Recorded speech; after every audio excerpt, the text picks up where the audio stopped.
Hi, this is John from Flat Cat Gear.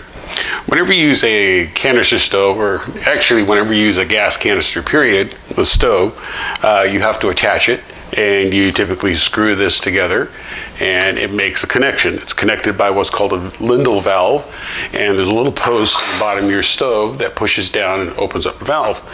And every time, almost every time you attach a stove, you'll hear some gas escape, and that's only natural. You got a pressurized canister, you got a stove, it's a make-break connection, loads up with gas, disconnected, puffs out a little gas. So one of the forum discussions we had recently was about how much gas do you lose by putting the stove on. So I decided to run an experiment. So what I've done is I've connected the stove, weighed the canister, and I listed the weights on the bottom, and connected the stove and disconnected it 10 times without using it, just connecting it and disconnecting it.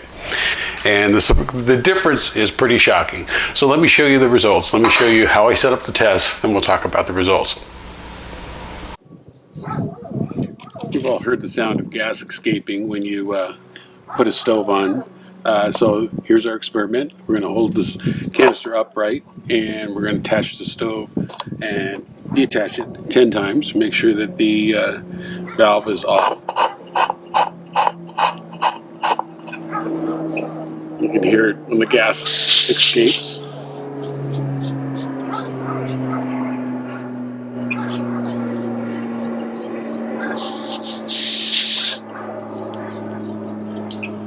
So that's one. We're going to do it 10 times. Now, these canisters are filled with liquid, and there's air on the top. Now, even though there's air on the top on a new canister, if you tilt this slightly to the side, that valve will be submerged in liquid. So what I did was I went for the worst case scenario, was I turned it completely upside down. And so when you do the make-break connection there, you're pushing out liquid, not gas.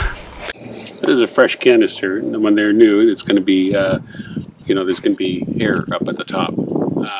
Now I'm going to do the same experiment upside down, and it's a pretty harsh experiment, but you have to realize that there's really not much difference between upside down and at 90 degrees, or even at a slight angle, because air will be up here and you'll be pushing liquid out. So you're going to hear a lot more gas coming out. I'm going to do this 10 times.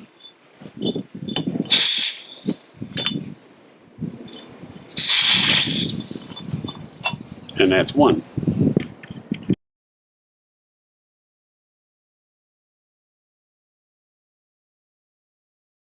So you can see that with the making sure that you hold the canister upright, you lose a little over half a gram of fuel. However, if you completely turn it upside down, you can lose 2 grams of fuel.